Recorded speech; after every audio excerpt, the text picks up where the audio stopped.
Alexa TV presents in 3, 2, 1. Dateline Schools with your host, Terry Harrington. Educators are always concerned about the summer learning gap many students have. And so what can we do to minimize this gap? This week on Dateline Schools, we're going to learn what one district is doing as we talk with Port Huron Schools Supervisor of Elementary Instruction and Professional Development, Cynthia Compton. And Cynthia, how big of a problem is the summer learning gap for most of our kids? Summer learning gap is a big concern.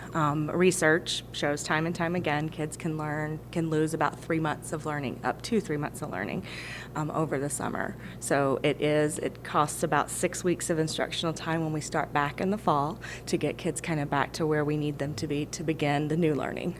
Is that more prevalent for kids at the elementary level versus the secondary? Is it pretty much across the board? Pretty much across the board. Obviously, at the elementary level, it's a bigger concern because they're still learning those basic skills, and so as that gap widens at the elementary, it becomes a domino effect into the middle grades and into high school. And of course, the habits too that we do or don't do during the summer, right? Exactly. Getting them back ready to what we say do school, is it's a struggle those first 6 weeks of school, especially with the little kids. And my guess is that creates some real challenges for the teachers when they come back in September. It does. Like I said, it takes about 6 weeks to get them back into the swing of things.